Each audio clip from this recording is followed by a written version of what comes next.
দেখেন, আমি একটা লেকচার আপনাদেরকে বলেছিলাম, মানুষ এই পৃথিবীতে কোনোদিন কারো উপকার করে না। কোনো মানুষ আপনার উপকার করবে না। আপনার কাছে তার যদি কোনো স্বার্থ থাকে, সেই স্বার্থর ফলে আপনাকে কিছু সাহায্য করবে, সেই স্বার্থ হাসিল করার জন্য আপনার কাছে আসবে, আপনাকে একটু উপকার করবে, আপনাকে একটু গুছিয়ে দিবে। কিন্তু প্রকৃতপক্ষে বিনা স্বার্থে, বিনা কারণে কেউ আপনার কাছে আসবে না, কেউ আপনাকে ভালোবাসবে না, কেউ আপনার কোনো উপকারও করবে না। আপনার যদি কোনো টাকা পয়সা না থাকে, আপনার যদি কোনো সম্পদ না থাকে, কোনো ক্ষমতা না থাকে, আপনার যদি কোনো পাওয়ার না থাকে, তখন দেখবেন আপনাকে কেউ চিনবে না। বিশ্বাস হয় না কথা? বিশ্বাস হয় না? তাহলে ওই দেখেন রাস্তার ফকিরটাকে দেখেন, যে ভিক্ষা করে প্রতিদিন তাকে দেখেন, যে ওই হাত নেই দুটো তাকে দেখেন, যার চোখ নেই দুটো তাকে দেখেন আপনি, তাহলে বুঝবেন যে আপনাকে কেন মানুষ ভালোবাসে, তাহলে বুঝবেন আপনার কাছে মানুষ কেন আসে। যার দুটো পা নেই তাকে দেখেন, তাহলে বুঝবেন এই দুনিয়ায় আপনাকে কেন মানুষ ভালোবাসে। বিশ্বাস করেন কিংবা না করেন, আপনারা যা ভাবেন, আমি একটা কথা বলবো, আবার বলছি, যে এই পৃথিবীতে সব থেকে সমস্ত সৃষ্টির থেকে যেই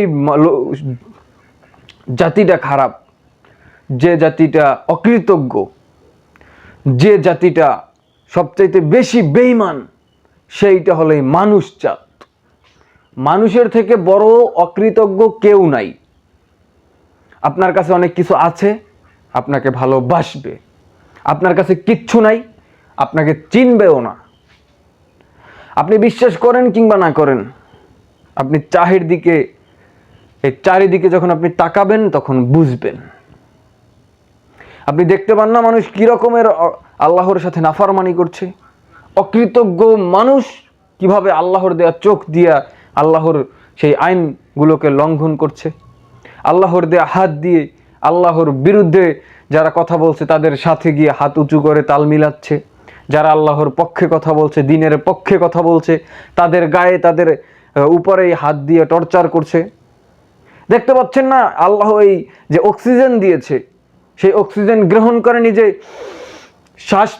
নিঃশ্বাস নিয়ে শক্তি উপার্জন করে সে কি করছে?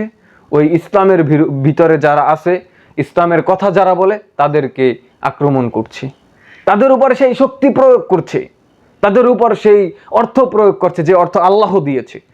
প্রত্যেকটা বিষয় আল্লাহ থেকে পেয়ে সেই আল্লাহর সাথে তারা নাফরমানি করছে। আপনি বিশ্বাস করেন কিংবা জানি না, আপনার খারাপ লাগুক, আমার কিছু যায় আসে না বাবা। আপনার যা মনে হয় আপনি করেন, আপনার যা মনে হয় আপনি ভাবেন।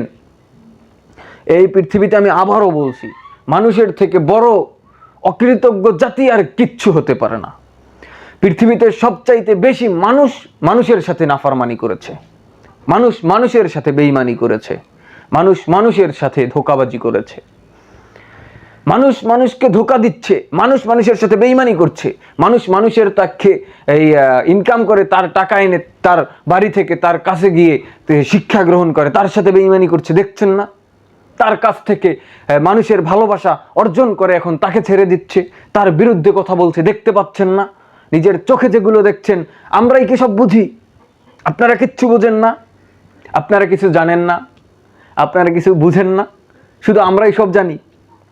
আমাদের চোখে সব বাজে, আপনাদের চোখে কিছু বাজে না। এই যে মানুষগুলো এখন মারা যাচ্ছে ফিলিস্তিনে, টাকারা মারছে, তাও তো মানুষই মারছে। তারাও আল্লাহর বান্দা মনে করে নিজেদেরকে, তারাও আল্লাহর নিজেদেরকে শ্রেষ্ঠ জাতি মনে করে।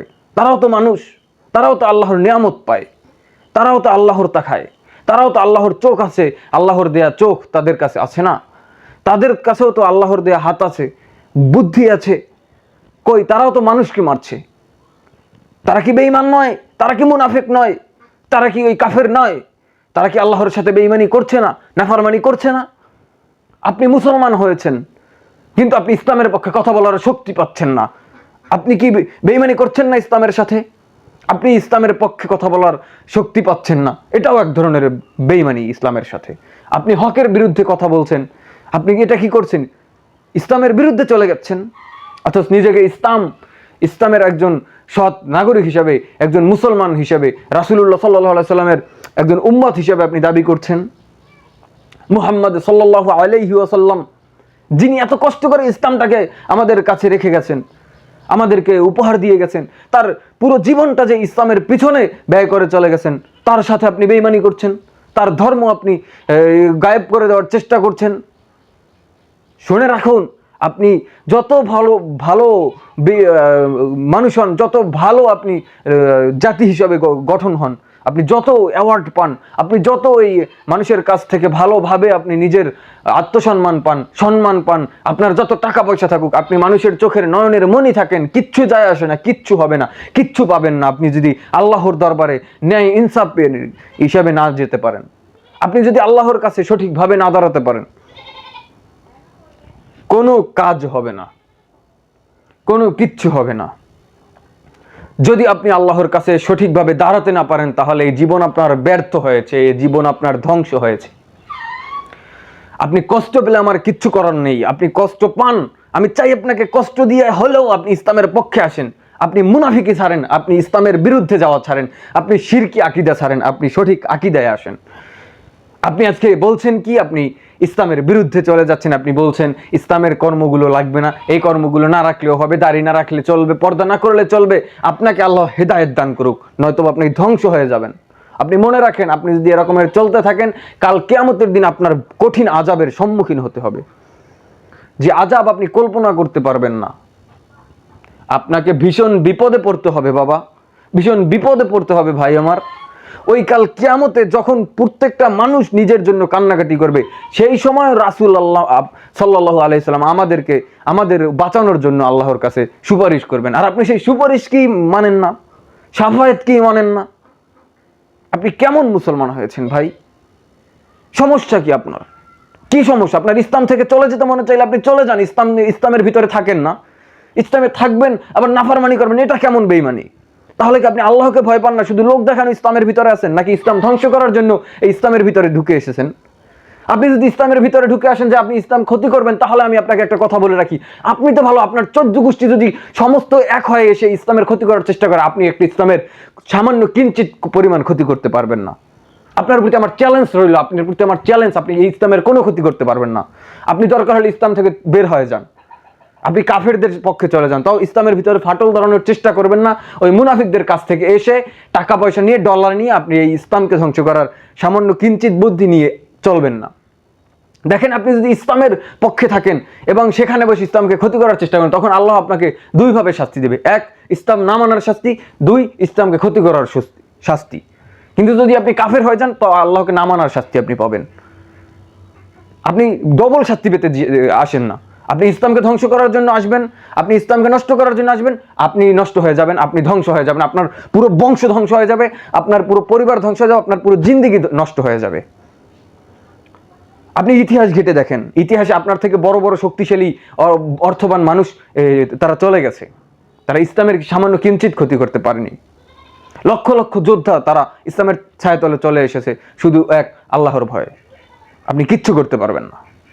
আপনি এখন আসেন, ধর্মের পথে আসেন, ধর্ম মানেন, পরিপূর্ণভাবে ইসলামে আপনি আসেন। আল্লাহ রাব্বুল আলামিন যেভাবে বলেছেন যে, ইয়া আইয়ুহাল্লাযীনা আমানু উদখুলু ফিস সিলমি কাফাতা ওয়া লা তাত্তাবিউ খুতুওয়াতিশ শাইতানি ইন্নাহু লাকুম আদুউম মুবিন। হে ঈমানদারগণ, হে মুমিনগণ, তোমরা পরিপূর্ণভাবে ইসলামে আসো। পরিপূর্ণভাবে ইসলামে আসার জন্য আপনাকে আহ্বান করছে। আপনি পরিপূর্ণভাবে ইসলামে আসেন, ইসলামের ভিতরে আপনি পরিপূর্ণভাবে ঢুকেন। আপনি যদি ইসলামের ভিতরে পরিপূর্ণভাবে না ঢুকতে পারেন, তাহলে আপনি ব্যর্থ হয়ে যাবেন, 100% ব্যর্থ হয়ে যাবেন। উদখুলু ফিস সিলমি কাফাতা ওয়া লা তাত্তাবিউ খুতুওয়াতিশ শাইতান ইন্নাহু লাকুম আদুউম মুবিন। আপনি শয়তানের পদাঙ্ক অনুসরণ করবেন না, প্লিজ দয়া করে। আপনি শয়তানের পদাঙ্ক অনুসরণ করতে যে আপনার জীবনকে, আখিরাত এবং পরকালকেই ধ্বংস করছেন। আর জেনে রাখেন, শয়তান আমাদের, আল্লাহ রাব্বুল আলামিন বলছে, শয়তান আমাদের কিন্তু প্রকাশ্য শত্রু। এই শত্রু থেকে আপনি হেফাজতে থাকেন। এই বেঈমানি করেন না। মানুষ হয়েছেন, মানুষের এই কর্মটাকে, মানুষের যে আপনার হক, আপনার যে দায়িত্ব, সেটাকে পালন করেন। আপনি মানুষ হিসাবে আপনি এই পৃথিবী থেকে বিদায় নেন। আপনি বেঈমান মুনাফিক হিসাবে, শুনে রাখবেন একটা কথা বলছি, মানুষ কিন্তু মানুষ আর বেঈমানও কিন্তু মানুষ। পার্থক্য শুধু দুই মানুষে, যারা আল্লাহর পথে আছে, যারা সঠিক পথে আছে। আর যারা বাতেল আছে, যারা কুফরির মধ্যে আছে, যারা বেঈমানি আছে, যারা মুনাফিকে আছে, তারা কিন্তু বাতেলের দলে, তারা কিন্তু ফেরকা হিসাবে এই পৃথিবীতে বিচরণ করে যায়। সুতরাং এখনো আছে, মানুষ হন, আমি আবার বলছি, মানুষের মতন মানুষ হন, দয়া করে এমন মানুষ হবেন না যা দ্বারা মানুষের ক্ষতি হয়।